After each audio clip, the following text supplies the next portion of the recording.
কখনো কোনো বাগানের কোনো বৃক্ষকে দেখেছেন যেখানে সুগন্ধি ফুল থাকে, রসালো ফল থাকে? তখন মন প্রফুল্ল হয়ে ওঠে, মন থেকে সেই বৃক্ষের প্রতি ভালোবাসা জন্মায়। কিন্তু যিনি বাগানের মালিক, শুধুমাত্র তিনিই জানেন যে কিভাবে এই বৃক্ষকে আগলে রাখতে হয়, কিভাবে তার পরিচর্যা করলে এতে সুন্দর সুগন্ধি ফুল হবে, রসালো ফল হবে। কখনো কখনো প্রয়োজনের থেকে বেশি রোদ পেলে এই বৃক্ষগুলি শুকিয়ে যায়, প্রয়োজনের থেকে কম রোদ পেলেও এই বৃক্ষ কিন্তু শুকিয়ে যায়। প্রয়োজনের থেকে কম জল যদি পায়, এই বৃক্ষ শুকিয়ে যেতে পারে। প্রয়োজনের থেকে অতিরিক্ত জল যদি পায়, তখনও এই বৃক্ষের শিকড়গুলি নষ্ট হয়ে যেতে পারে। এবার এটাই কিন্তু আমাদের সংসারের সাথেও হয়।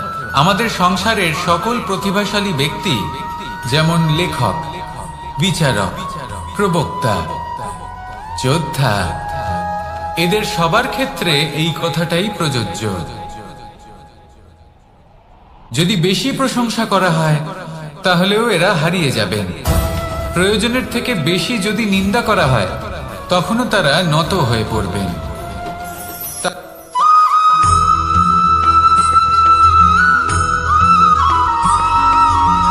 পঞ্চতত্ত্বের মধ্যে দ্বিতীয় তত্ত্ব হল ধরণী, ভূমি, যাকে আমরা ধরণী মাতা বলি।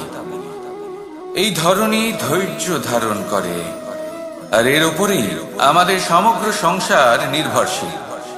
কারণ এই ভূমি সহ্য ক্ষমতা রাখে, এর সহ্য ক্ষমতা হলো অপরিসীম। সন্তান যতই আঘাত প্রদান করুক না কেন, প্রেম পূর্বক সহ্য করে, আর তার বদলে অমূল্য রত্ন প্রদান করে। সন্তান যদি হাল চালায়, তাহলে তার বদলে তাকে অন্ন প্রদান করে। এটাই হলো ধরণী। এবার এর থেকে আমরা কি শিক্ষা পেতে পারি? এটাই যে কারোর জন্য কিছু করা বা কাউকে কিছু দেওয়া মনে কোনো কামনা ছাড়াই। আর এই কথাটা বুঝে যান, যদি কারোর জন্য কামনা না রেখে বা কোনো পাওয়ার আশা না রেখে কারোর জন্য কিছু করেন বা কারোকে কিছু দেন, যদি এটা আপনি শিখতে পারেন, তবে আপনি ভালোবাসতে শিখে গেছেন। আর সেই জন্যই এই ধরিত্রীকে মাতা বলা হয়। কারণ মাতা শুধু উনি নন যিনি গর্ভে সন্তানকে ধারণ করেন, মাতা তো উনিও যিনি জীবন বাঁচতে শেখান, যিনি জীবন বাঁচার উদাহরণ প্রদান করেন। তাহলে ধরণীর থেকে এই নিঃস্বার্থ ভাব শিখুন, নিঃস্বার্থ ভালোবাসা শিখুন, আর এই ভালোবাসার সাথেই বলুন রাধা রাধা।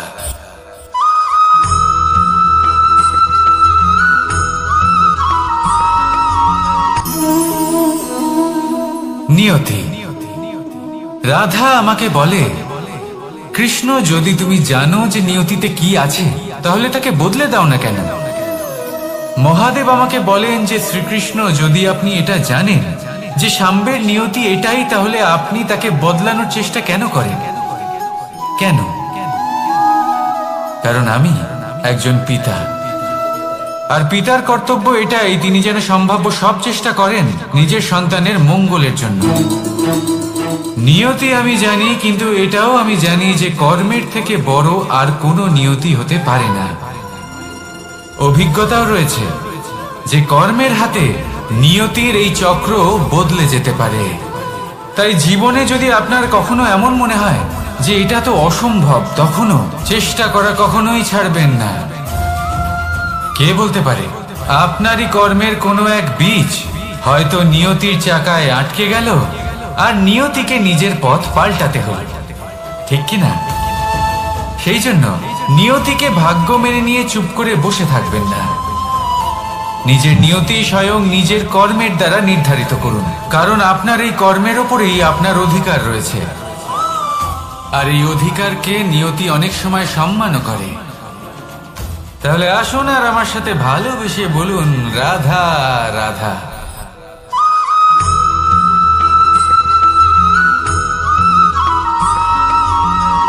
মানুষ ভাবেন যে ধন অর্জন করা হলো অত্যন্ত গুরুত্বপূর্ণ।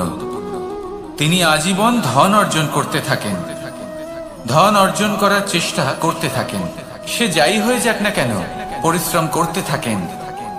স্বাস্থ্যের দিকে নজর দেন না, না উচিত সময় খাবার খান, না উচিত সময় ঘুমোতে যান, না পর্যাপ্ত সময় পর্যন্ত ঘুমন, কিছুই না।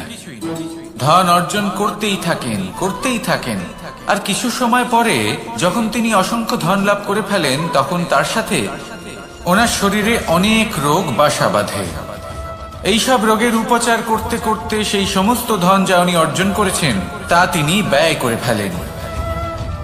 শেষ পর্যন্ত কি হয়? আমরা যেভাবে এসেছি ঠিক সেইভাবেই ফিরে যাই, ধন এখানেই থেকে যায়। দেখুন, একটা অত্যন্ত গুরুত্বপূর্ণ কথা রয়েছে যে আপনার বোঝা উচিত। এই যে ধন, তার ব্যবহার করুন জীবনকে আরো ভালো করে তোলার জন্য। ধনের সদ্ব্যবহার করা উচিত, এমন যেন না হয় এই ধন আপনাকে ভোগ করে ফেলে। এই জীবনকে নিশ্চিত রূপে আরো শ্রেষ্ঠ করে তুলুন। কিন্তু এই ধন অর্জন করার এই প্রক্রিয়াতে নিজের সারা জীবনকে নষ্ট করে ফেলবেন না। এই জীবন উপভোগ করতে শিখুন, আর আমার সাথে ভালোবেসে বলুন, রাধা রাধা।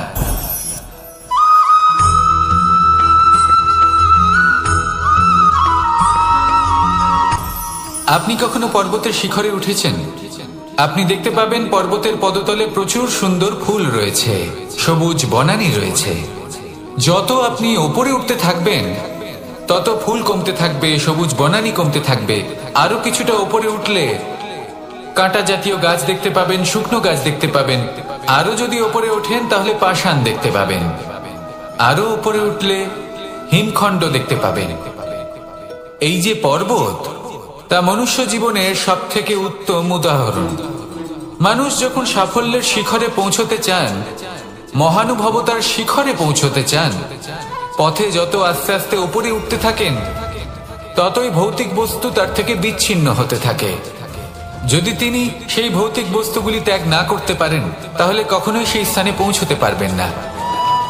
আর মানুষ যদি উচিত ত্যাগ করতে পারেন, পথে অগ্রসর হতে থাকেন, এগোতে থাকেন, তাহলে একদিন না একদিন তিনি মহানুভবতার, জ্ঞানের, সাফল্যের হিমের স্বাদ অবশ্যই লাভ করবেন। মনে রাখবেন, মানব জীবনে ত্যাগ হলো অত্যন্ত গুরুত্বপূর্ণ অংশ। আসুন আমার সাথে ভালোবেসে বলুন, রাধা রাধা।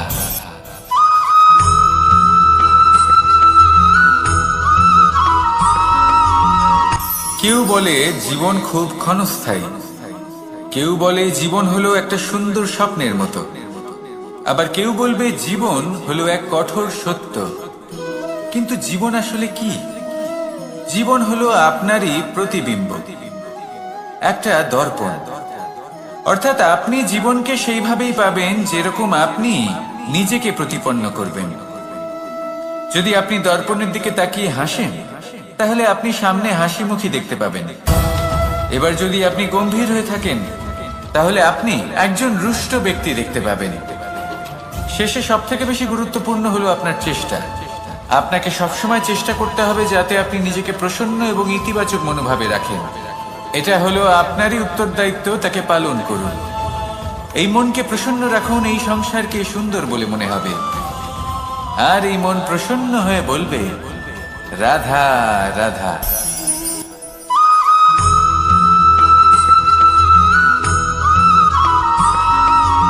আমাদের শরীর প্রকৃতির সর্বশ্রেষ্ঠ রচনা। যে অঙ্গ প্রত্যঙ্গ আমরা লাভ করেছি প্রত্যেকটির মধ্যে একটি নিজস্ব বার্তা রয়েছে। একটু ভেবে দেখুন, দুটি চোখ দিয়েছে দেখার জন্য, দুটি কান দিয়েছে শোনার জন্য, নাসিকাও আছে দুটি, দুটি হাত দিয়েছে দ্বিগুণ পরিশ্রম করার জন্য। কিন্তু জীব শুধুমাত্র একটি। তার উপরেও তীক্ষ্ণ বলিষ্ঠ দাঁত দিয়েছে তার রক্ষার জন্য। কখনো ভেবে দেখেছেন কেন?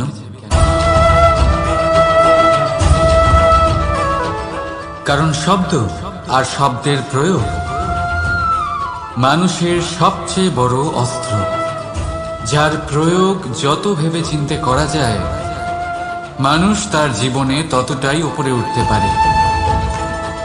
তাহলে মনে রাখুন, দেখুন, শুনুন আর বুঝুন বেশি, বলুন কম। রাধা রাধা।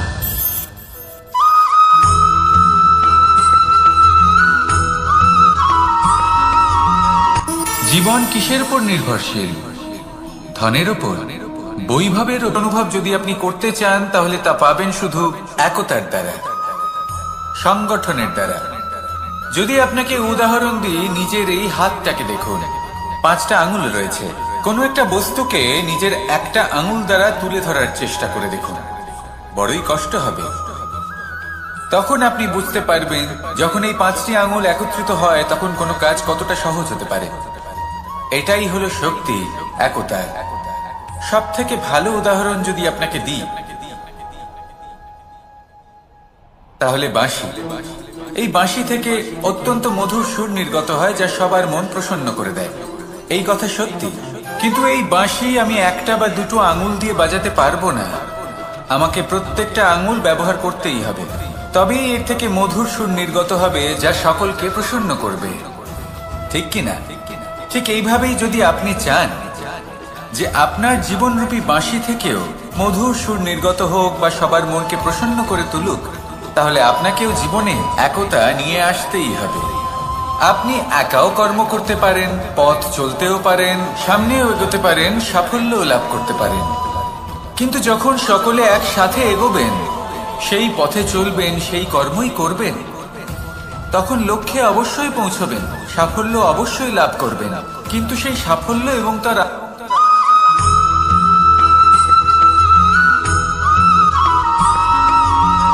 এই সংসারে সব থেকে বেশি কোমল বস্তু হলো রেশম। এই রেশম এতটাই কোমল হয় যে এর পুরো একটা থান শুধুমাত্র একটা হাতে ধরা সম্ভব। কখনো ভেবে দেখেছেন এই রেশম কিভাবে হয়? একটি কীট তার লালার দ্বারা উৎপন্ন হয়। এই কীট সেই রেশমকে পাক দিতে থাকে, পাক দিতেই থাকে, দিতেই থাকে, আর আস্তে আস্তে তার মধ্যেই জড়িয়ে পড়ে। শেষে ওর এই সুন্দর অমূল্য সৃষ্টি রেশমের এই সুতো, তার নির্মাণ কার্য পূর্ণ হয়। কিন্তু তাতেই ও নিজে বন্দী হয়ে যায়। নিজেরই মায়াজালের এই বন্দী গৃহে নিজেই ফেঁসে যায়। এবার এই সুতোকে ব্যবহারযোগ্য করে তোলার জন্য এই কীটগুলিকে এই কবচের সাথেই ফুটন্ত জলে ফেলে দেওয়া হয়। এই সংসারে যদি আমাদের স্বপ্ন এই সংসারের দুঃখ হরণ করার জন্য, এই সংসারে সুখ বিতরণ করার জন্য হয়, তবেই আমাদের প্রগতি সম্ভব। যদি আমাদের এই স্বপ্ন শুধুই আমাদের এবং আমাদের স্বার্থ সিদ্ধির জন্য হয়, তাহলে এই স্বপ্ন আমাদের অন্ধ করে দেবে, আমাদের অন্ধকারের পথে নিয়ে যাবে, আর আমরাও সেই কীটের মতো হয়ে যাব। নিজেদেরই মায়াজালে আমরা নিজেই ফেঁসে যাব, আর শেষে আমরা যদি কিছু লাভ করি তা হবে একাকিত্ব, অন্ধকারময় মৃত্যু। তাই স্বপ্ন অবশ্যই দেখুন, কিন্তু এমন ভাবে স্বপ্ন দেখবেন না যে তার এই বন্দিগৃহে আপনি নিজেই ফেঁসে গেলেন। স্বপ্ন দেখুন পরোপকারে।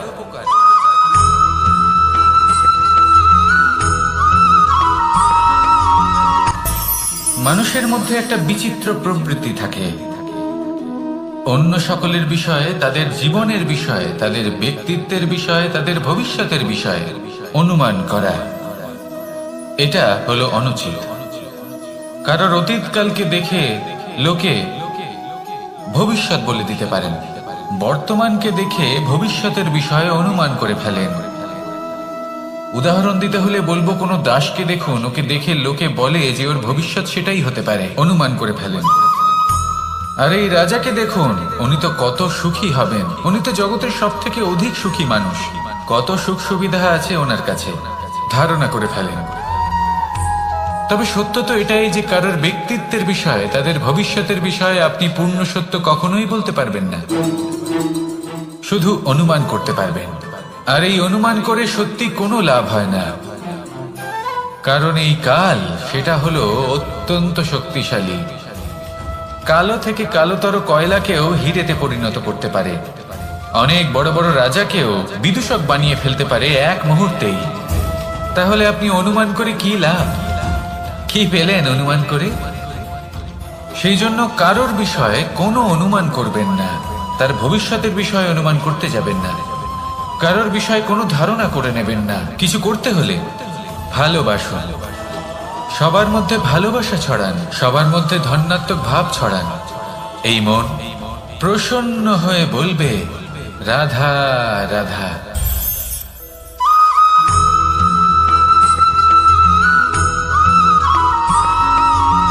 পঞ্চতত্ত্বের মধ্যে দ্বিতীয় তত্ত্ব হল ধরণী, ভূমি, যাকে আমরা ধরণী মাতা বলি। এই ধরণী ধৈর্য ধারণ করে, আর এর উপরেই আমাদের সমগ্র সংসার নির্ভরশীল। কারণ এই ভূমি সহ্য ক্ষমতা রাখে, এর সহ্য ক্ষমতা হলো অপরিসীম।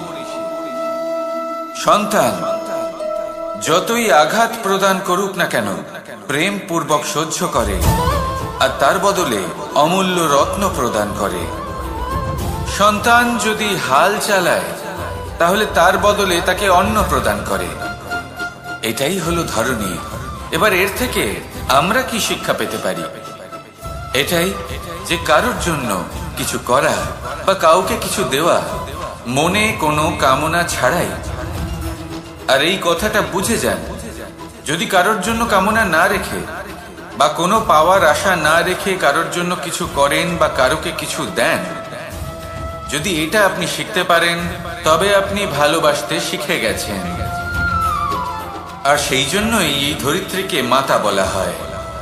কারণ মাতা শুধু উনি নন যিনি গর্ভে সন্তানকে ধারণ করেন, মাতা তো উনিও যিনি জীবন বাঁচতে শেখান, যিনি জীবন বাঁচার উদাহরণ প্রদান করেন। তাহলে ধরণীর থেকে এই নিঃস্বার্থ ভাব শিখুন, নিঃস্বার্থ ভালোবাসা শিখুন, আর এই ভালোবাসার সাথেই বলুন রাধা রাধা।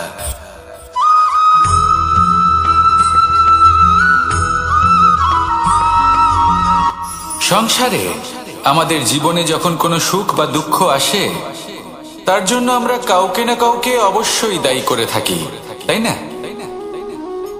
এই ব্যক্তি আমাদের সাথে এরকম কাজ করেছেন, তাই আমার সাথে এমন হলো। ওই ব্যক্তি যদি এমনটা না করতেন, তাহলে আজ আমি ওই স্থানে পৌঁছতে পারতাম। সবই আপনার দৃষ্টিভঙ্গির ওপর নির্ভরশীল। আর যদি আপনার দৃষ্টিভঙ্গি এমন হয়, তাহলে তা অনুচিত। সত্যি কথা বলতে এই সংসারে ভিন্ন ভিন্ন ধরনের মানুষ আছে। এটা আপনার উপর নির্ভর করছে কিভাবে তাদের স্বাগত জানাবেন। একবার ভাবুন, আমি আমার দুটো হাত সামনে নিয়ে এলাম, দুটো মুঠো খুলে দিলাম। দুই প্রকারের মানুষ আসবেন, কিছু না কিছু দিয়ে যাবেন। এই মুঠো যদি আমি বন্ধ করে দিই, তাহলে না কেউ আমাকে কিছু দিতে পারবে, না আমার কিছু যাবে আসবে। নিশ্চয়ই বুঝতে পারছেন এই দুই ধরনের ব্যক্তি কারা এবং তারা কি দিয়ে যান। আমি যদি নিজের মুঠো খুলে দিই, তাহলে কিছু ভালো মানুষ আসবেন, আমাকে আনন্দ, সন্তুষ্টি, জ্ঞান প্রদান করে যাবেন, ভালো অভিজ্ঞতা দিয়ে যাবেন। কোনো খারাপ ব্যক্তি যদি আসেন, তাহলে তিনিও খারাপ অভিজ্ঞতা দেবেন, যার থেকে আমি শিক্ষা লাভ করব। এই সব কিছু আমি লাভ করতে পারি। মুঠো যদি বন্ধ করে রাখি, তাহলে আমি কিছুই পাবো না। দেখুন, এই সংসারে প্রত্যেকের জীবনে এইরকম। প্রত্যেকের জীবনে সবকিছুই আছে, ভালো খারাপ দুই মানুষই আছে। ভালো অভিজ্ঞতা আছে, খারাপ অভিজ্ঞতা আছে। নির্ভর করছে আপনার উপর যে আপনি কি করবেন, এনাদের স্বাগত কিভাবে জানাবেন, কার থেকে কি বুঝবেন, কি শিখতে পারবেন, আর কোন দৃষ্টিভঙ্গি নিয়ে অগ্রসর হবেন। এটাই নির্ধারণ করবে যে আপনার জীবন কেমন হবে। আসুন আমার সাথে ভালোবেসে বলুন রাধা রাধা।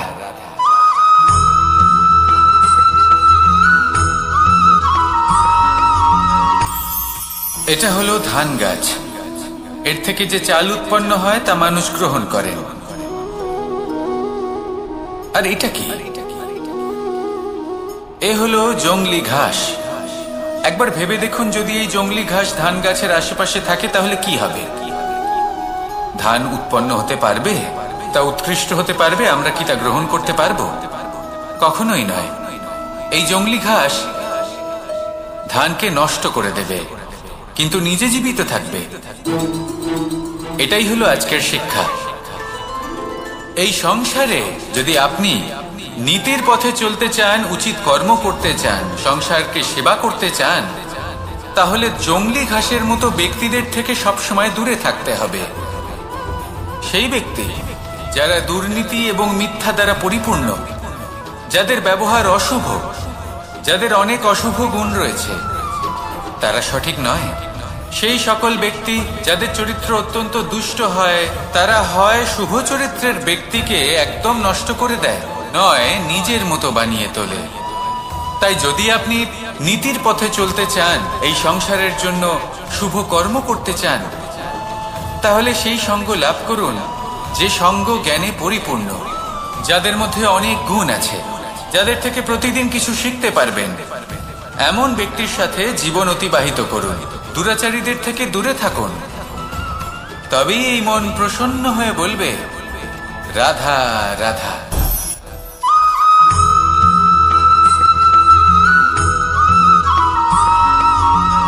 মানুষের মানসিকতা এমন হয় যে সে যতটা করে আশা করে যে তার থেকে অনেক বেশি তার বদলে সে পাবে। দেখুন, সবকিছুই আপনার ভাবনা চিন্তার উপর নির্ভর করছে। আপনি যদি ফলের বিষয়ে ভেবে কর্ম করতে থাকেন, তাহলে সেটা অনুচিত।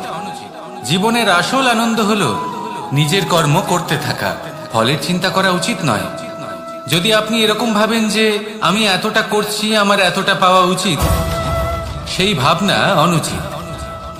যদি আপনি সেবার মানসিকতা নিয়ে কর্ম করতে থাকেন, কর্মচক্রে প্রবাহিত হন, যদি আপনি এমন ভাবনা রাখেন যে আমি এতটা পাচ্ছি, তাই এর থেকে অনেক বেশি আমি কর্ম করব, তাহলে নিশ্চিত রূপে আপনি যতটা করছেন তার থেকে অনেক বেশি আপনি পাবেন। আপনার আশার থেকে অনেক বেশি আপনি পাবেন। শুধু জীবনে অনেক বেশি কাজ করতে থাকুন, ফলের চিন্তা করবেন না। আর মনে রাখবেন, এই ভাবনাই সব থেকে বড় বীজ। কর্মের উপর বিশ্বাস রাখুন। জীবনে যা যা আপনি চান সবই সুখময় হবে। আসুন আর আমার সাথে ভালোবেসে বলুন, রাধা রাধা।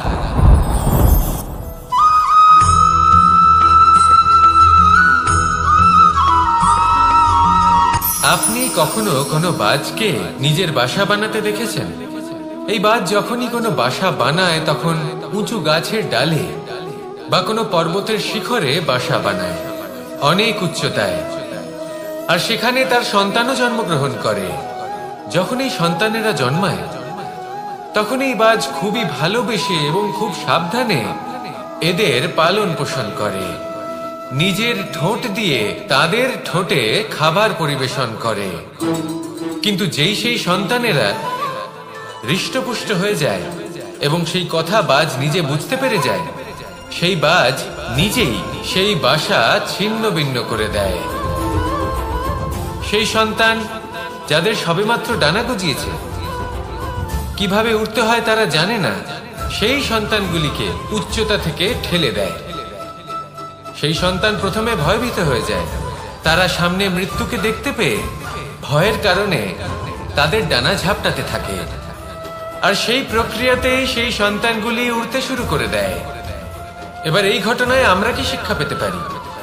এটাই, যদি আপনি মাতা পিতা হন, তাহলে নিজের সন্তানকে অবশ্যই স্নেহ করুন, কিন্তু তাদেরকে নিজের আঁচলের তলায় বেঁধে রাখবেন না। যদি আপনি চান আপনার সন্তান জীবনে উন্নতি করুক, তাহলে নিজের মুঠো থেকে তাদের স্বতন্ত্র করে দিন। এই সংসারে সংঘর্ষ করতে দিন। সেই সন্তান নিজেই বুঝতে পারবে যে জন্মের সময় পাওয়া ডানা কি করে ব্যবহার করতে হয়। আর আপনার চোখের সামনে আপনার সন্তান এই আকাশে উড়তে থাকবে। তাহলে আসুন আমার সাথে ভালোবেসে বলুন, রাধা রাধা।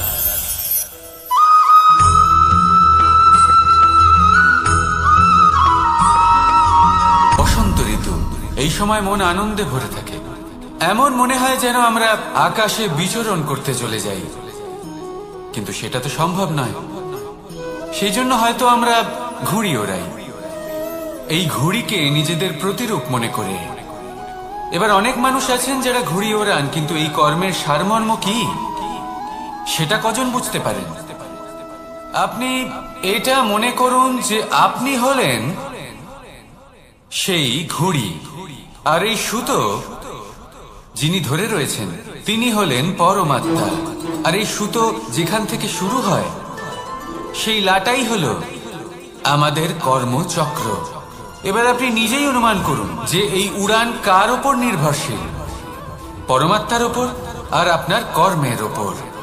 যদি পরমাত্মা আপনার হাত ধরে থাকেন, আপনার সাথে থাকেন, যদি আপনি শুভ কর্ম করতে থাকেন, আপনি এই আকাশে উড়তে থাকবেন। কিন্তু কোথাও যদি পরমাত্মার সাথে এই বন্ধন ছিন্ন হয়, আপনার কর্মচক্র খারাপ হয়ে যায় বা থেমে যায়, তাহলে আপনার এই ঘুড়ি কেটে যাবে আর দূরে কোনো গাছের ডালে গিয়ে আটকে যাবে। তাই শুধুমাত্র ঘুড়ি ওড়াবেন না, তার থেকে শিখুন। পরমাত্মার সাহচর্যে থাকুন, সবসময় শুভ কর্ম করতে থাকুন আর সবসময় এই আকাশে উড়তে থাকুন। আসুন আর আমার সাথে ভালোবেসে বলুন, রাধা।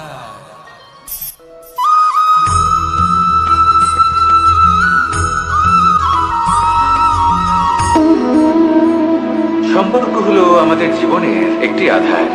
কিছু সম্পর্ক এমন যা আমরা জন্মসূত্রে লাভ করি, যেমন পরিবার, মা, বাবা। কিছু সম্পর্ক আছে যা আমরা জীবনে অর্জন করে থাকি, তা সে প্রেমের হোক, স্নেহের হোক বা বন্ধুত্বের।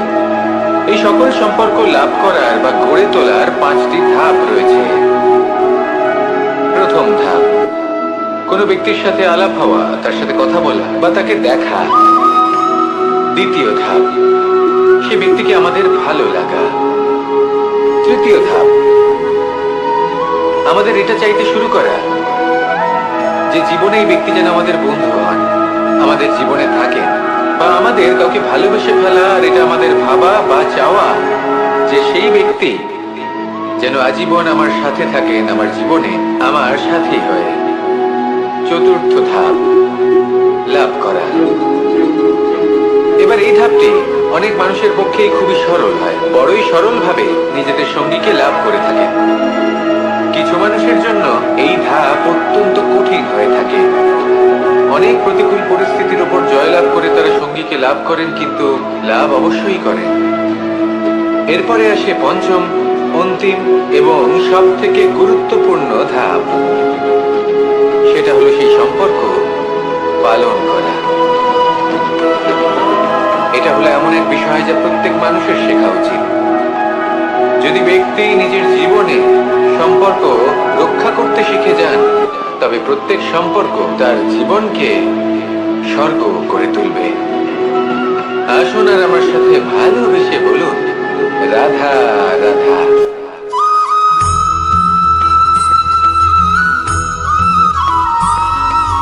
জীবনে যখন কোনো ব্যক্তি নিজের লক্ষ্য প্রাপ্তির জন্য নিরন্তর পরিশ্রম করতে থাকেন, চেষ্টা করতে থাকেন, তখন তিনি কষ্ট অনুভব করেন।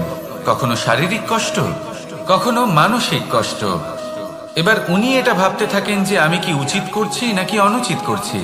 কারণ অন্যদিকে এমন একজন ব্যক্তিও আছেন যিনি একদমই পরিশ্রম চেষ্টা করছেন না। তিনি মদিরা পান করেন, বিলাসিতায় জীবন কাটান, অলস প্রকৃতির হয়ে ওঠেন, নিদ্রাতে বিলীন হয়ে থাকেন আর ভাবেন যে তিনি সুখ লাভ করছেন। কিন্তু এরকম কেন হয়? কারণ যখন আমরা সৎ পথে থাকি, উচিত পথে চলি, লক্ষ্য প্রাপ্ত করার জন্য চেষ্টা করতে থাকি, তখন আমাদের ভেতরে থাকা নেতিবাচক শক্তি এবং পাপ এই দেহকে ত্যাগ করে দেয়। আর এই অনুভূতিটাই আমাদের দুঃখের অনুভূতি দেয়, কষ্ট দেয়। এবার সেখানে যদি আমরা কুপথে চলি, অনুচিত পথে চলতে থাকি, তাহলে আমাদের ভেতরে থাকা পুণ্য এবং ধনাত্মক শক্তি আমাদের দেহ ত্যাগ করে দেয়। আর এই অনুভূতির কারণেই আমরা সুখ অনুভব করি। কিন্তু কখনো ভাববেন যে এই সুখ বেশি সময় পর্যন্ত থাকে না। সেই জন্য সবসময় মনে রাখবেন, যদি আপনি জানেন যে এটাই আপনার লক্ষ্য, এটাই উচিত পথ, শুভ পথ, তাতে নিরন্তরভাবে এগিয়ে যেতে চেষ্টা করতে থাকুন। এই কষ্ট আপনাকে সুখের পরাকাষ্ঠায় কখন পৌঁছে দেবে তা আপনি জানতেই পারবেন না। আসুন আমার সাথে ভালোবেসে বলুন, রাধা রাধা।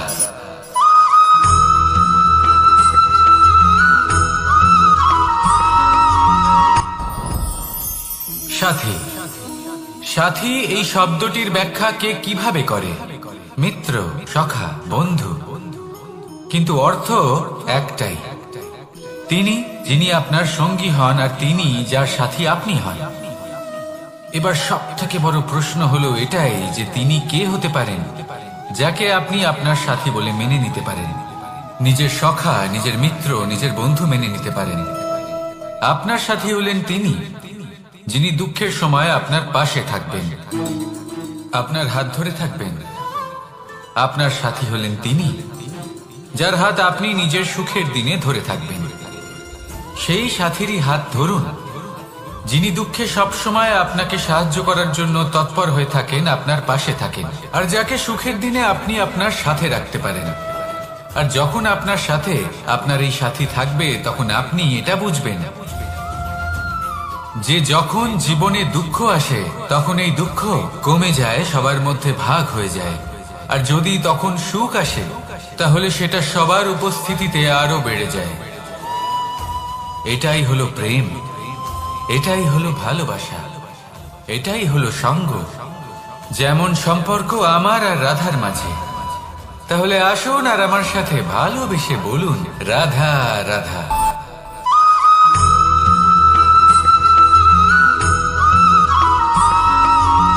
পঞ্চতত্ত্বের মধ্যে দ্বিতীয় তত্ত্ব হল ধরণী, ভূমি, যাকে আমরা ধরণী মাতা বলি। এই ধরণী ধৈর্য ধারণ করে, আর এর উপরেই আমাদের সমগ্র সংসার নির্ভরশীল। কারণ এই ভূমি সহ্য ক্ষমতা রাখে, এর সহ্য ক্ষমতা হলো অপরিসীম। সন্তান যতই আঘাত প্রদান করুক না কেন, প্রেম পূর্বক সহ্য করে, আর তার বদলে অমূল্য রত্ন প্রদান করে। সন্তান যদি হাল চালায় তাহলে তার বদলে তাকে অন্ন প্রদান করে। এটাই হলো ধরণী। এবার এর থেকে আমরা কি শিক্ষা পেতে পারি? এটাই যে কারোর জন্য কিছু করা বা কাউকে কিছু দেওয়া মনে কোনো কামনা ছাড়াই। আর এই কথাটা বুঝে যান, যদি কারোর জন্য কামনা না রেখে বা কোনো পাওয়ার আশা না রেখে কারোর জন্য কিছু করেন বা কারোকে কিছু দেন, যদি এটা আপনি শিখতে পারেন তবে আপনি ভালোবাসতে শিখে গেছেন। আর সেই জন্যই এই ধরিত্রীকে মাতা বলা হয়। কারণ মাতা শুধু উনি নন যিনি গর্ভে সন্তানকে ধারণ করেন, মাতা তো উনিও যিনি জীবন বাঁচতে শেখান, যিনি জীবন বাঁচার উদাহরণ প্রদান করেন। তাহলে ধরণীর থেকে এই নিঃস্বার্থ ভাব শিখুন, নিঃস্বার্থ ভালোবাসা শিখুন, আর এই ভালোবাসার সাথেই বলুন, রাধা রাধা।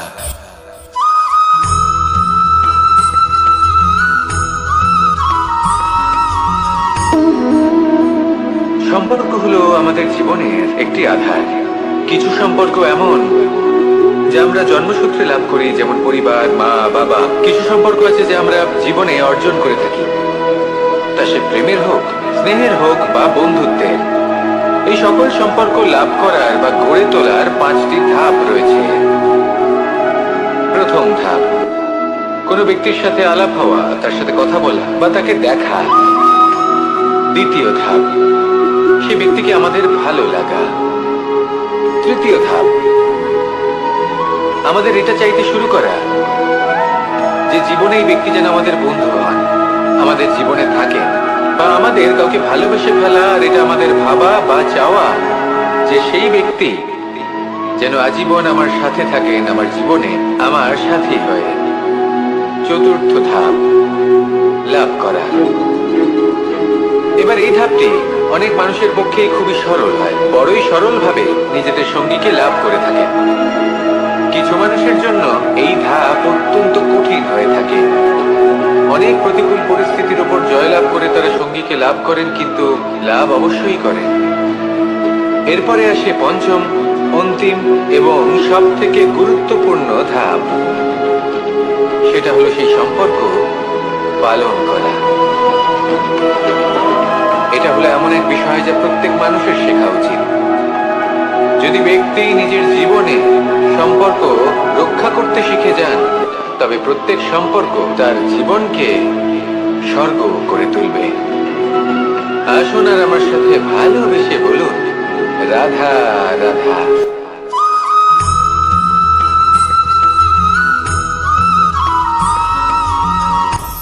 আপনি কখনো পর্বতের শিখরে উঠেছেন?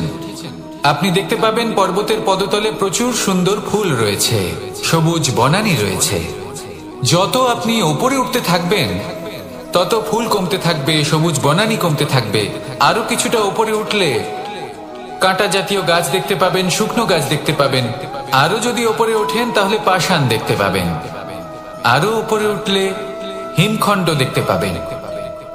এই যে পর্বত, তা মনুষ্য জীবনের সব থেকে উত্তম উদাহরণ। মানুষ যখন সাফল্যের শিখরে পৌঁছতে চান, মহানুভবতার শিখরে পৌঁছতে চান, পথে যত আস্তে আস্তে উপরে উঠতে থাকেন ততই ভৌতিক বস্তু তার থেকে বিচ্ছিন্ন হতে থাকে। যদি তিনি সেই ভৌতিক বস্তুগুলি ত্যাগ না করতে পারেন তাহলে কখনোই সেই স্থানে পৌঁছতে পারবেন না।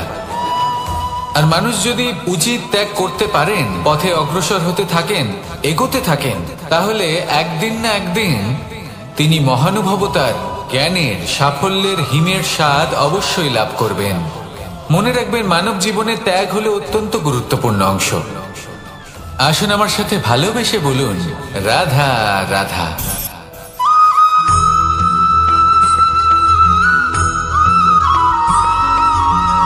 মানুষের মানসিকতা এমন হয় যে সে যতটা করে আশা করে যে তার থেকে অনেক বেশি তার বদলে সে পাবে। দেখুন, সবকিছুই আপনার ভাবনা চিন্তার উপর নির্ভর করছে। আপনি যদি ফলের বিষয়ে ভেবে কর্ম করতে থাকেন তাহলে সেটা অনুচিত।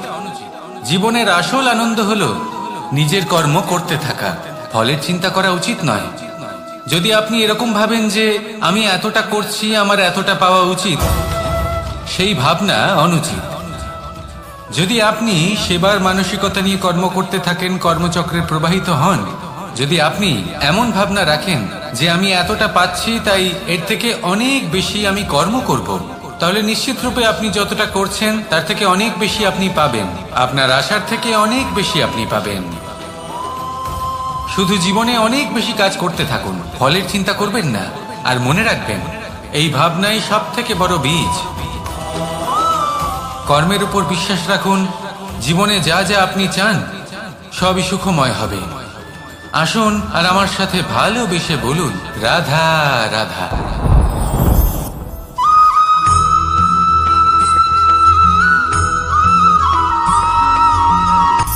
সূচের শেষে একটি ছিদ্র থাকে যার দ্বারা আমরা এই সুতো পরাতে পারি, আর তারপর সূচের সাহায্যে এই সুতো দিয়ে বস্ত্র সেলাই করা যায়। কিন্তু যদি সুতোটা সোজা করে ধরা না হয় তাহলে সূচে কখনো এই সুতো পরানোই সম্ভব নয়। যদি এতে কোনো গিঁট পড়ে তখন তা কখনোই এই ছিদ্র দ্বারা প্রবেশ করা সম্ভব নয়। ঠিক এইভাবেই যদি আপনি কারোর জীবনে প্রবেশ করতে চান, কারোর অন্তরে প্রবেশ করতে চান, তাহলে আপনাকেও সহজ থাকতে হবে। এতে কোনো গিঁট থাকলে চলবে না, অর্থাৎ মনে যাতে কোনো মালিন্য না থাকে, যেন কোনো কুচিন্তা না থাকে। যদি এসব থাকে তাহলে আপনি কখনো কারোর জীবনে প্রবেশ করতে পারবেন না। আর যদি কোনোভাবে আপনি প্রবেশ করেও যান তাহলে তার মনে ঘর করতে পারবেন না। নিজেকে এই সুতোর মতন করে তুলুন, সহজ। মনে যেন কোনো কুচিন্তা না থাকে, সবার প্রতি যেন সদ্ভাবনা থাকে, শুভ চিন্তা থাকে। এমনটা করতে থাকুন। এমন একটা দিন আসবে যেদিন এই সমস্ত সংসারের ব্যক্তির মনে আপনি বাস করবেন, আর তখন এই মন প্রসন্ন হয়ে বলবে, রাধা রাধা।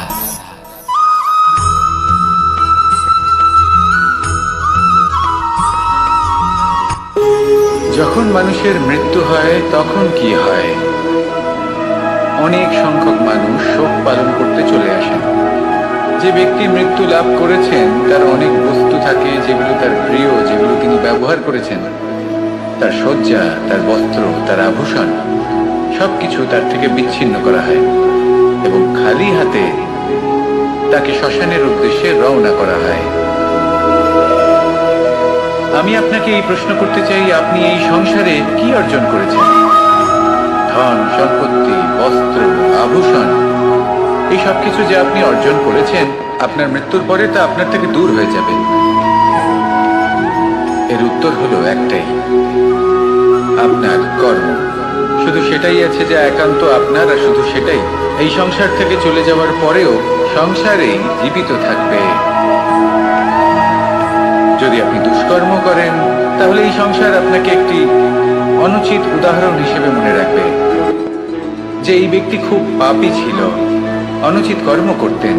যে পথে তিনি চলেছেন সেই পথে কারোর চলা উচিত নয়।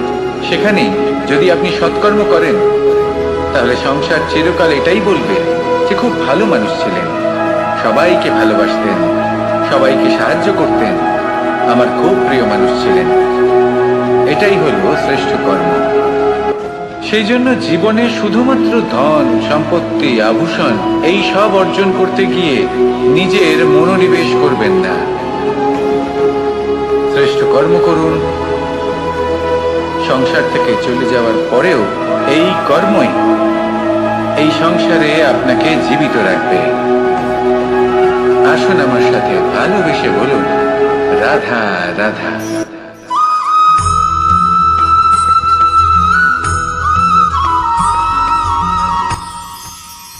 মানুষ তার জীবনে দুই ধরনের পরিস্থিতিকে খুব ভয় পায়। এক, কোনো কারণবশত কারোর সামনে নত হওয়া। দুই, কোনো কারণে নিজের চরিত্র থেকে, নিজের মূল্যবোধ থেকে বিচ্যুত হওয়া। এবার কেন হয় এরকম যে কথায় কথায় কারোর সামনে নত হতে হয়?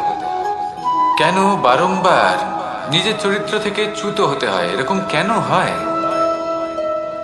এটা তখনই হয় যখন আমাদের শিক্ষা এবং মূল্যবোধের অভাব থাকে। যদি মানুষের মধ্যে প্রকৃত শিক্ষা থাকে, তাহলে এই সংসারে কোনো সময় এবং কারোর সামনেই নত হওয়ার কোনো প্রয়োজন নেই। যদি মানুষের মধ্যে মূল্যবোধ থাকে, তাহলে তাকে নিজের মূল্যবোধ বা চরিত্র থেকে বিচ্যুত হতে হয় না, তা সে যাই হয়ে যাক না কেন।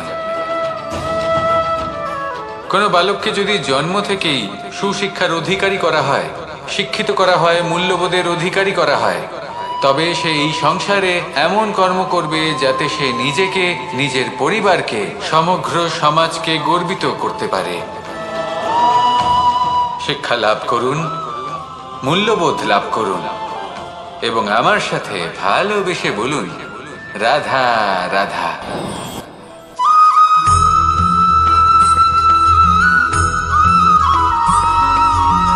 কথায় আছে যে এমন কোনো অক্ষর নেই যার দ্বারা কোনো মন্ত্র হয় না, এমন কোনো বনস্পতি নেই যা নিজেই একটা ঔষধি নয়, পৃথিবীর এমন কোনো ব্যক্তি নেই যার মধ্যে কোনো যোগ্যতা থাকে না। শুধু প্রয়োজন হলো যে ব্যক্তিকে আমরা খুঁজে চলেছি তাকে সঠিকভাবে চিনে নেওয়া।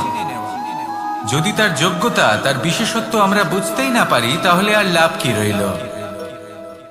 এই সংসারে এমন অনেক ব্যক্তি রয়েছেন যারা ছোট ছোট অসফলতার কারণে আপনাকে এটা বলে দেবে যে আপনি কোনো কাজের নন, আপনি হলেন মূর্খ, আপনি কিছুই করতে পারবেন না। এইসব কথায় কখনোই বিশ্বাস করবেন না, কারণ আপনি এবং প্রত্যেকটি জীব এই পরমাত্মা এবং এই প্রকৃতির সৃষ্টি, যা অত্যন্ত বিশেষ। যদি আপনাকে উদাহরণ দিই, তাহলে একদিকে আছে তরোয়াল, একটা বড় লম্বা তরোয়াল যার দ্বারা যুদ্ধ করা যায়, জয়লাভ করা যায়। আর অন্যদিকে রয়েছে একটা ছোট্ট সূচ, কিন্তু যে কাজ একটা ছোট্ট সূচ করতে পারে তা একটা তরোয়াল দ্বারা সম্ভব নয়। এর অর্থ হলো এটাই যে প্রত্যেকটা রচনা অত্যন্ত অমূল্য এবং অত্যন্ত বিশেষ হয়। তাহলে বিশ্বাস রাখুন যে আপনি অত্যন্ত বিশেষ একজন, আর প্রেমের সাথে বলুন, রাধা রাধা।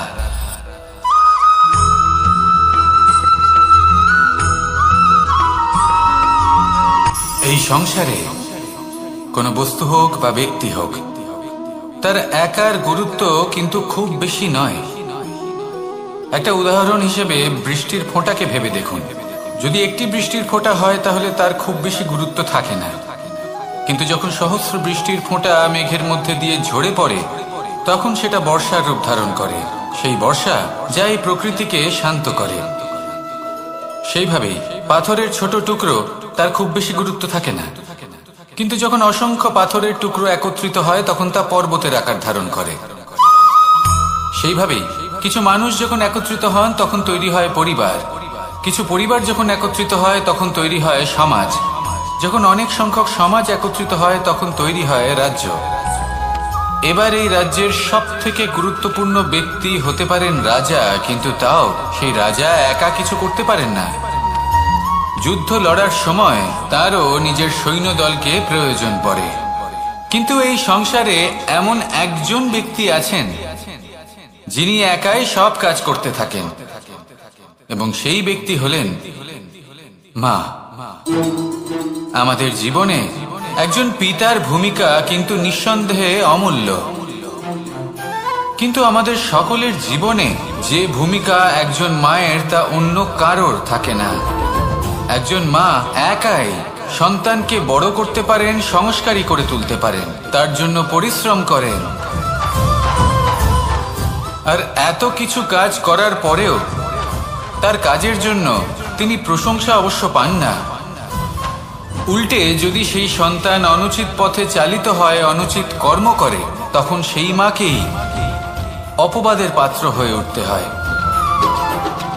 আমাদের জীবনে মায়ের যোগদান কতটা সেটা বুঝুন। আপনাকে বড় করে তোলার জন্য উনি কতটা পরিশ্রম করেছেন সেটা বুঝুন।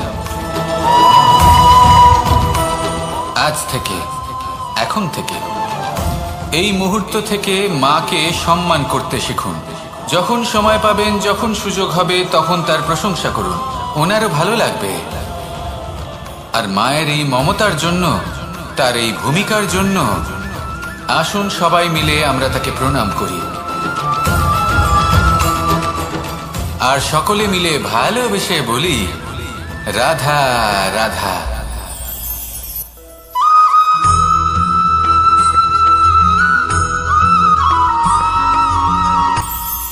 এটা হলো ধান গাছ। এর থেকে যে চাল উৎপন্ন হয় তা মানুষ গ্রহণ করেন। আর এটা কি? এ হলো জংলি ঘাস। একবার ভেবে দেখুন, যদি এই জংলি ঘাস ধান গাছের আশেপাশে থাকে তাহলে কি হবে? ধান উৎপন্ন হতে পারবে? তা উৎকৃষ্ট হতে পারবে? আমরা কি তা গ্রহণ করতে পারবো? কখনোই নয়। এই জংলি ঘাস ধানকে নষ্ট করে দেবে, কিন্তু নিজে জীবিত থাকবে। এটাই হলো আজকের শিক্ষা। এই সংসারে যদি আপনি নীতির পথে চলতে চান, উচিত কর্ম করতে চান, সংসারকে সেবা করতে চান, তাহলে জংলি ঘাসের মতো ব্যক্তিদের থেকে সবসময় দূরে থাকতে হবে।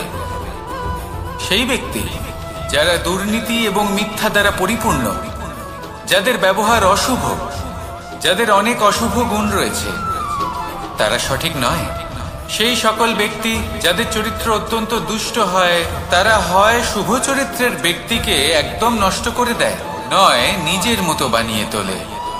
তাই যদি আপনি নীতির পথে চলতে চান, এই সংসারের জন্য শুভ কর্ম করতে চান, তাহলে সেই সঙ্গ লাভ করুন যে সঙ্গ জ্ঞানে পরিপূর্ণ, যাদের মধ্যে অনেক গুণ আছে, যাদের থেকে প্রতিদিন কিছু শিখতে পারবেন।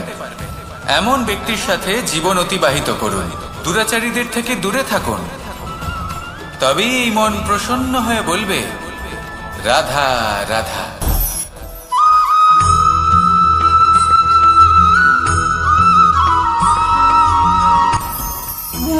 ভোজন।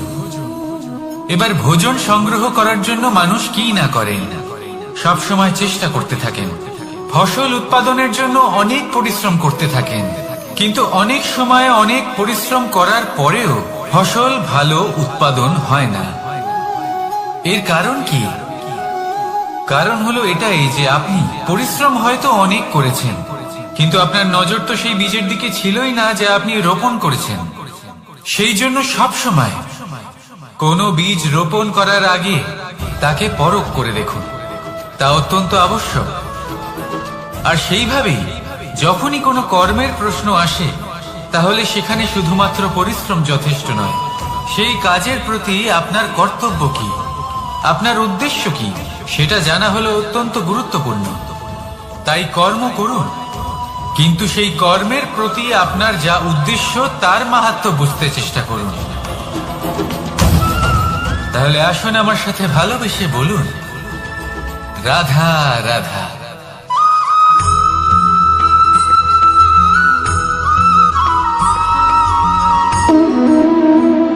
সম্পর্ক হলো আমাদের জীবনের একটি আধার। কিছু সম্পর্ক এমন যা আমরা জন্মসূত্রে লাভ করি, যেমন পরিবার, মা, বাবা। কিছু সম্পর্ক আছে যা আমরা জীবনে অর্জন করে থাকি, তা সে প্রেমের হোক, স্নেহের হোক বা বন্ধুত্বের। এই সকল সম্পর্ক লাভ করার বা গড়ে তোলার 5টি ধাপ রয়েছে। প্রথম ধাপ, কোনো ব্যক্তির সাথে আলাপ হওয়া, তার সাথে কথা বলা বা তাকে দেখা। দ্বিতীয় ধাপ, সে ব্যক্তিকে আমাদের ভালো লাগা। তৃতীয় ধাপ, আমাদের এটা চাইতে শুরু করা যে জীবনে এই ব্যক্তি যেন আমাদের বন্ধু হন, আমাদের জীবনে থাকেন, বা আমাদের কাউকে ভালোবেসে ফেলা। আর এটা আমাদের ভাবা বা চাওয়া যে সেই ব্যক্তি যেন আজীবন আমার সাথে থাকেন, আমার জীবনে আমার সাথী হয়ে। চতুর্থ ধাপ, লাভ করা। এবার এই ধাপটি অনেক মানুষের পক্ষেই খুবই সরল হয়, বড়ই সরলভাবে নিজেদের সঙ্গীকে লাভ করে থাকে। কিছু মানুষের জন্য এই ধাপ অত্যন্ত কঠিন হয়ে থাকে। অনেক প্রতিকূল পরিস্থিতির উপর জয়লাভ করে তারা সঙ্গীকে লাভ করেন, কিন্তু লাভ অবশ্যই করেন। এরপরে আসে পঞ্চম, অন্তিম এবং সব থেকে গুরুত্বপূর্ণ ধাপ। সেটা হলো সেই সম্পর্ক পালন করা। এটা হলো এমন এক বিষয় যা প্রত্যেক মানুষের শেখা উচিত।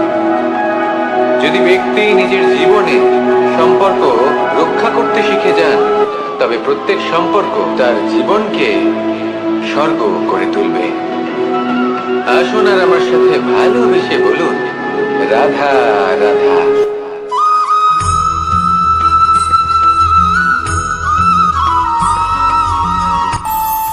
আমাদের মনে যখন কোনো প্রশ্ন ওঠে, কোনো দ্বন্দ্ব জাগে, তখন আমরা যাই আমাদের গুরুর কাছে, আমাদের আরাধ্যের কাছে গিয়ে জিজ্ঞেস করি। এইভাবেই একদিন আমি পৌঁছলাম আমার আরাধ্যের কাছে, আমার মহাদেবের কাছে, আর ওনাকে প্রশ্ন করলাম যে মহাদেব, জীবনে আনন্দ পাওয়ার, উৎসব পালনের, প্রেম ভাগ করে নেবার, জীবনকে উপভোগ করে নেওয়ার সর্বশ্রেষ্ঠ সময় কোনটা? মহাদেব হাসলেন আর উনি বললেন, জীবনে উৎসব পালনের সব থেকে শ্রেষ্ঠ দিন হলো মৃত্যুর ঠিক আগের দিনটা। প্রেম ভাগ করে নেওয়ার সব থেকে শ্রেষ্ঠ মুহূর্ত হলো মৃত্যুর ঠিক আগের মুহূর্ত। জীবনকে উপভোগ করে নেওয়ার সর্বশ্রেষ্ঠ প্রহর হলো মৃত্যুর 1 প্রহর পূর্বে। তখন আমি চমকে গেলাম। আমি বললাম, কিন্তু মহাদেব, মৃত্যু তো অনিশ্চিত, আমরা জানিও না কবে আমাদের মৃত্যু হবে। মহাদেব আবার হাসলেন। উনি বললেন যে যদি আমরা এভাবে জীবন কাটাই যে আমরা জীবনের প্রত্যেক দিন, প্রত্যেক মুহূর্ত, প্রত্যেক প্রহর শেষ বলে মনে করি, তাহলে আমাদের সমস্ত জীবন আনন্দের সাথেই অতিবাহিত হবে। কি বলেন?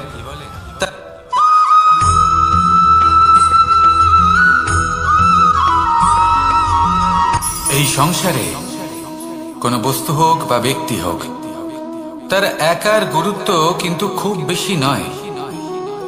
একটা উদাহরণ হিসেবে বৃষ্টির ফোঁটাকে ভেবে দেখুন।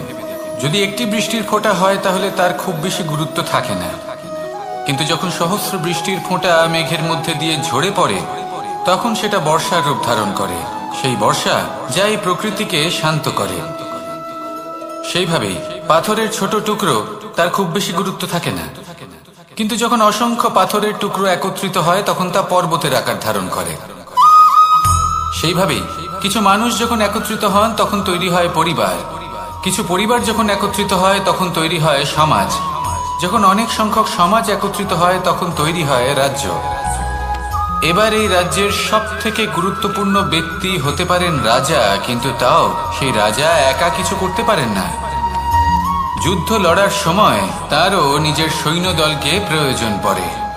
কিন্তু এই সংসারে এমন একজন ব্যক্তি আছেন যিনি একাই সব কাজ করতে থাকেন। এবং সেই ব্যক্তি হলেন মা। আমাদের জীবনে একজন পিতার ভূমিকা কিন্তু নিঃসন্দেহে অমূল্য, কিন্তু আমাদের সকলের জীবনে যে ভূমিকা একজন মায়ের তা অন্য কারোর থাকে না। একজন মা একাই সন্তানকে বড় করতে পারেন, সংস্কারী করে তুলতে পারেন, তার জন্য পরিশ্রম করেন। আর এত কিছু কাজ করার পরেও তার কাজের জন্য তিনি প্রশংসা অবশ্য পান না। উল্টে যদি সেই সন্তান অনুচিত পথে চালিত হয়, অনুচিত কর্ম করে, তখন সেই মাকেই অপবাদের পাত্র হয়ে উঠতে হয়। আমাদের জীবনে মায়ের যোগদান কতটা সেটা বুঝুন। আপনাকে বড় করে তোলার জন্য উনি কতটা পরিশ্রম করেছেন সেটা বুঝুন। আজ থেকে, এখন থেকে, এই মুহূর্ত থেকে মাকে সম্মান করতে শিখুন। যখন সময় পাবেন, যখন সুযোগ হবে, তখন তার প্রশংসা করুন, ওনারও ভালো লাগবে। আর মায়ের এই মমতার জন্য, তার এই ভূমিকার জন্য আসুন সবাই মিলে আমরা তাকে প্রণাম করি, আর সকলে মিলে ভালোবেসে বলি রাধা রাধা।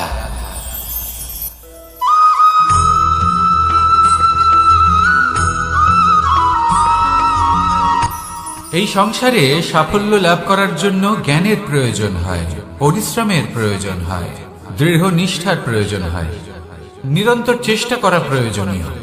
কিন্তু আরো কিছু আছে যা অত্যন্ত প্রয়োজনীয় এবং গুরুত্বপূর্ণ। তা হলো ভালো বন্ধু।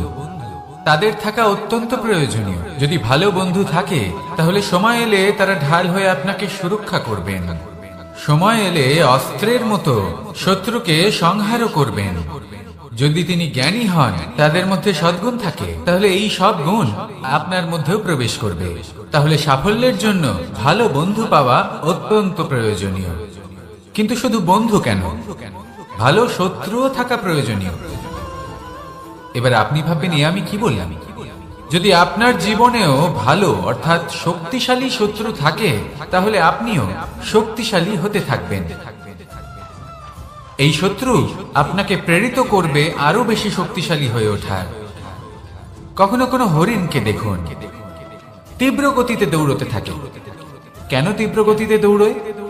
এই কারণে নয় যে কোথাও তার জন্য মধুর ঘাস অপেক্ষা করে রয়েছে, না। সে এই কারণে তীব্র গতিতে দৌড়য় কারণ সেটা না করলে তার পেছনে একটি সিংহ আছে যে ওকে নিজের ভোজন করে ফেলবে। তাই জীবনে বিপদ, সংকট, এই সবকিছুও হলো অত্যন্ত গুরুত্বপূর্ণ। তার সম্মুখীন হতে শিখুন, আর আমার সাথে ভালোবেসে বলুন রাধা রাধা।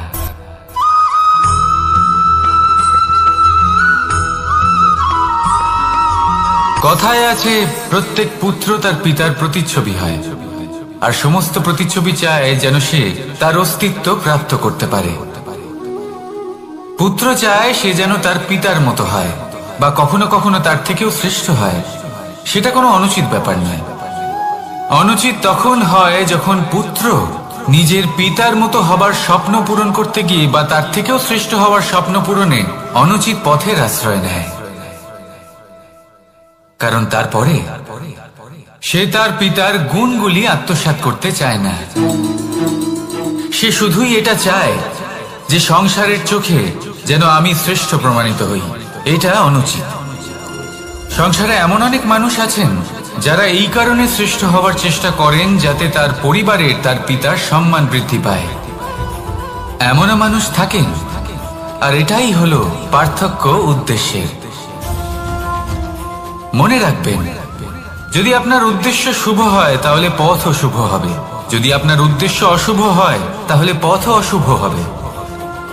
তাহলে নিজের পিতার মতো হবার চেষ্টা অবশ্যই করুন, তার থেকেও শ্রেষ্ঠ হওয়ার চেষ্টা অবশ্যই করুন, কিন্তু মনে রাখবেন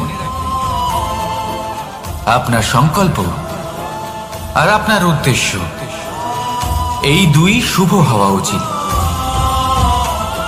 তাহলে আসুন আর আমার সাথে ভালোবেসে বলুন রাধা রাধা।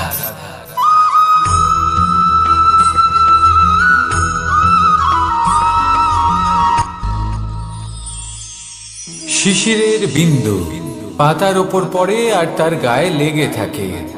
পাতা তাকে শুষে নিতে পারে না, আর শেষ পর্যন্ত সে ঝরে পড়ে যায়।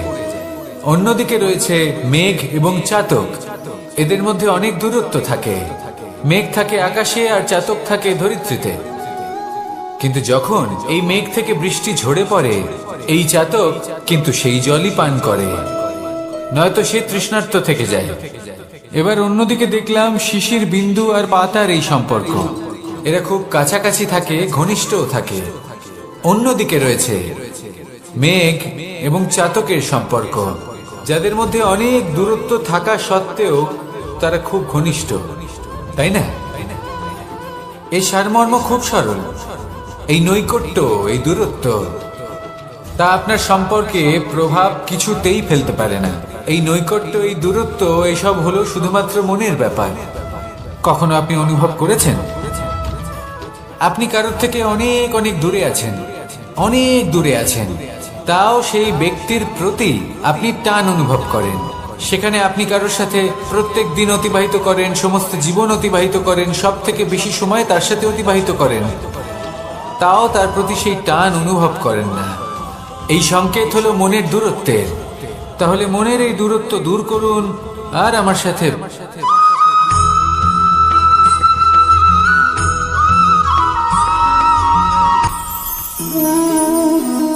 শক্তি এক অত্যন্ত বিচিত্র বস্তু, বা বলতে পারেন অনুভূতি।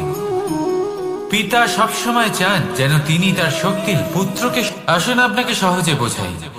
যদি আপনি সুপাত্র হন আর আপনাকে শক্তি দেওয়া হয়, তাহলে আপনি সেই শক্তির গুরুত্ব বুঝবেন, কোথায় সেই শক্তি প্রয়োগ করা উচিত সেটা বুঝবেন। আর এটা যেহেতু অর্জন করা শক্তি হবে, সেই শক্তির অপব্যবহার হবে না।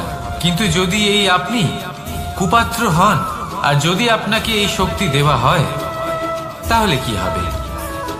দেখতে গেলে এই শক্তি আপনি দান হিসেবে পেয়েছেন, তাই না আপনি এই শক্তির গুরুত্ব বুঝবেন আর না এর প্রয়োগ আপনি জানবেন। তার অপব্যবহার হওয়া সুনিশ্চিত। তাই যদি আপনি কোনো শক্তি অর্জন করতে চান, তাহলে আগে তার যোগ্য হয়ে উঠুন। পুত্র নয়, পাত্র হয়ে উঠুন। আর আমার সাথে ভালোবেসে বলুন, রাধা রাধা।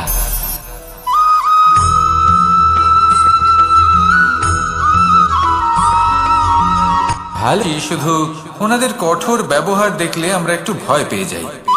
এবার ওনাদের এই কঠোর ব্যবহার আমাদের ভালো না লাগলেও অত্যন্ত আবশ্যক, কারণ মাতার থেকে আমরা যে শক্তি লাভ করি তা যেন নিয়ন্ত্রণ হারিয়ে বিধ্বংসী না হয়ে ওঠে। আমরা যেন কোনো কুপথে না চলে যাই, আমরা কখনো যেন দোষ না করে ফেলি। শুধু সেই জন্য পিতা এবং গুরু একটু কঠোর হয়ে ওঠেন, এবং ওনাদের এই কঠোর আচরণ ভবিষ্যতে গিয়ে আমরা অবশ্যই বুঝতে পারি। জীবনে কিছু বছর আমরা এগিয়ে যাই আর তারপর আমরা বুঝতে পারি যে বাবা এবং গুরু আমাদের যথেষ্ট ভালোবাসতেন, কিন্তু ওনাদের ভালোবাসার বহিঃপ্রকাশ আলাদা। প্রয়োজনীয় হলো এটা দেখার, এটা বোঝার যে শুরু থেকে আমাদের প্রতি ওনাদের আচরণ কেমন ছিল।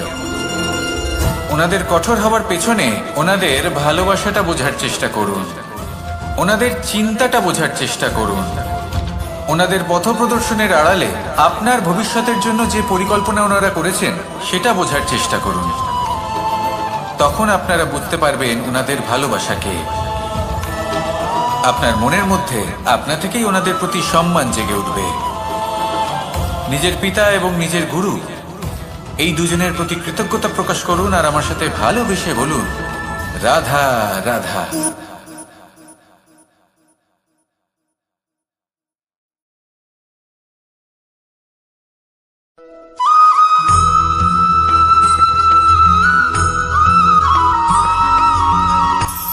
কখনো কোনো বাগানের কোনো বৃক্ষকে দেখেছেন যেখানে সুগন্ধি ফুল থাকে, রসালো ফল থাকে?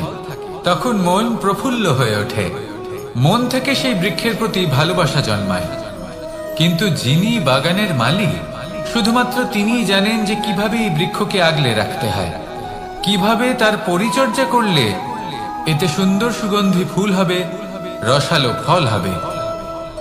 কখনো কখনো প্রয়োজনের থেকে বেশি রোদ পেলে এই বৃক্ষগুলি শুকিয়ে যায়, প্রয়োজনের থেকে কম রোদ পেলেও এই বৃক্ষ কিন্তু শুকিয়ে যায়। প্রয়োজনের থেকে কম জল যদি পায়, এই বৃক্ষ শুকিয়ে যেতে পারে। প্রয়োজনের থেকে অতিরিক্ত জল যদি পায়, তখনও এই বৃক্ষের শিকড়গুলি নষ্ট হয়ে যেতে পারে। এবার এটাই কিন্তু আমাদের সংসারের সাথেও হয়। আমাদের সংসারের সকল প্রতিভাশালী ব্যক্তি, যেমন লেখক, বিচারক, প্রবক্তা, যোদ্ধা, এদের সবার ক্ষেত্রে এই কথাটাই প্রযোজ্য। যদি বেশি প্রশংসা করা হয়, তাহলেও এরা হারিয়ে যাবেন। প্রয়োজনের থেকে বেশি যদি নিন্দা করা হয়, তখনও তারা নত হয়ে পড়বেন।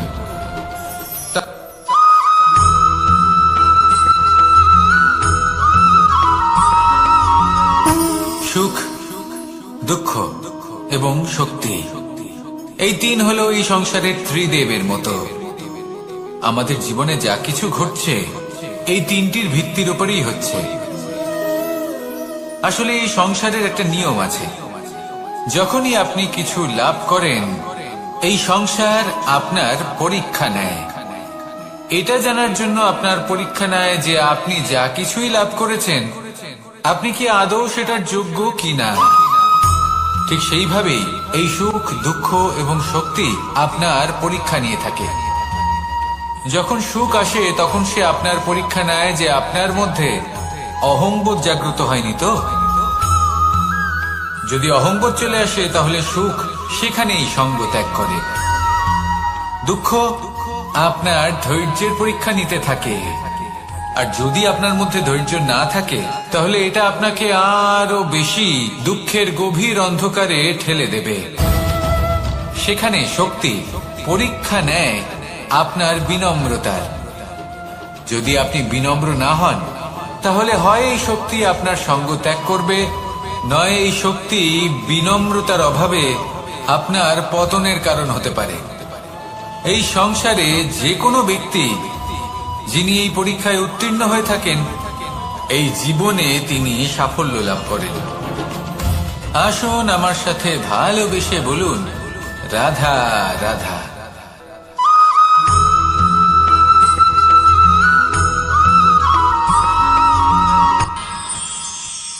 আমরা সবাই সূর্যকে সম্মান কেন করি? কারণ আমরা জানি যে সন্ধেবেলা যখন সূর্যাস্ত হবে, তখন শুধুমাত্র অন্ধকার বাকি থাকবে। ঠিক কিছুটা এরকমই হয় আমাদের মাতা পিতাও, যিনি আমাদের জন্ম দেন, আমাদের ভরণ পোষণ করেন, আমাদের বড় করেন, আমাদের প্রেম প্রদান করেন। কখনো কখনো তাদের মুখ থেকে কটু কথা নিঃসৃত হয়, আমাদের দুঃখ হয়, কিন্তু তখন আমাদের এটা বোঝা উচিত এগুলি নিঃসৃত হচ্ছে আমাদেরই মঙ্গলের জন্য। যেমন সূর্যদেব, উনিও উত্তাপ দিয়ে থাকেন আমাদেরই মঙ্গলের জন্য, যাতে ফসল পাকতে পারে, যাতে জল বাষ্প হয়ে মেঘ হতে পারে, বৃষ্টি হতে পারে, আর এই সংসারে নিরন্তর জলের প্রবাহ থাকে।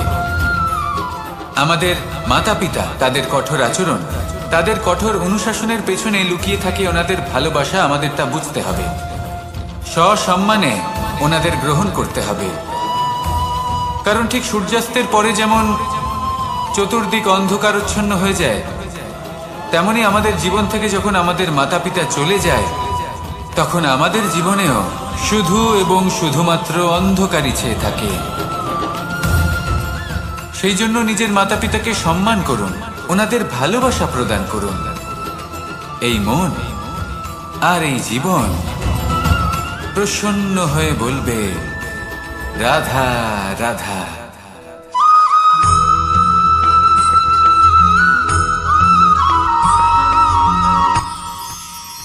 মানুষ তার জীবনে দুই ধরনের পরিস্থিতিকে খুব ভয় পায়। এক, কোনো কারণবশত কারোর সামনে নত হওয়া। দুই, কোনো কারণে নিজের চরিত্র থেকে, নিজের মূল্যবোধ থেকে বিচ্যুত হওয়া। এবার কেন হয় এরকম যে কথায় কথায় কারোর সামনে নত হতে হয়? কেন বারংবার নিজের চরিত্র থেকে চ্যুত হতে হয়? এরকম কেন হয়? এটা তখনই হয় যখন আমাদের শিক্ষা এবং মূল্যবোধের অভাব থাকে। যদি মানুষের মধ্যে প্রকৃত শিক্ষা থাকে, তাহলে এই সংসারে কোনো সময় এবং কারোর সামনেই নত হওয়ার কোনো প্রয়োজন নেই। যদি মানুষের মধ্যে মূল্যবোধ থাকে তাহলে তাকে নিজের মূল্যবোধ বা চরিত্র থেকে বিচ্যুত হতে হয় না, তা সে যাই হয়ে যাক না কেন। কোনো বালককে যদি জন্ম থেকেই সুশিক্ষার অধিকারী করা হয়, শিক্ষিত করা হয়, মূল্যবোধের অধিকারী করা হয়, তবে সে এই সংসারে এমন কর্ম করবে যাতে সে নিজেকে, নিজের পরিবারকে, সমগ্র সমাজকে গর্বিত করতে পারে। শিক্ষা লাভ করুন, মূল্যবোধ লাভ করুন এবং আমার সাথে ভালোবেসে বলুন, রাধা রাধা।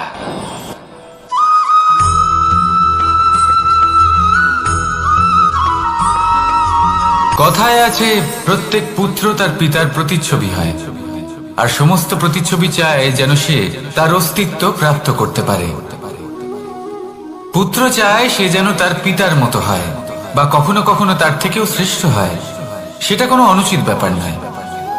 অনুচিত তখন হয় যখন পুত্র নিজের পিতার মতো হবার স্বপ্ন পূরণ করতে গিয়ে বা তার থেকেও শ্রেষ্ঠ হওয়ার স্বপ্ন পূরণে অনুচিত পথের আশ্রয় নেয়।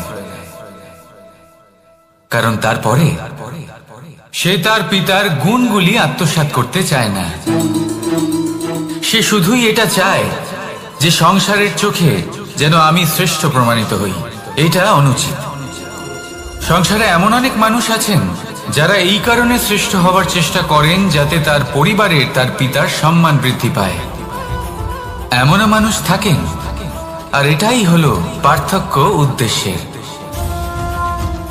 মনে রাখবেন, যদি আপনার উদ্দেশ্য শুভ হয় তাহলে পথও শুভ হবে, যদি আপনার উদ্দেশ্য অশুভ হয় তাহলে পথও অশুভ হবে। তাহলে নিজের পিতার মতো হবার চেষ্টা অবশ্যই করুন, তার থেকেও শ্রেষ্ঠ হওয়ার চেষ্টা অবশ্যই করুন, কিন্তু মনে রাখবেন আপনার সংকল্প আর আপনার উদ্দেশ্য এই দুই শুভ হওয়া উচিত। তাহলে আসুন আর আমার সাথে ভালোবেসে বলুন, রাধা রাধা।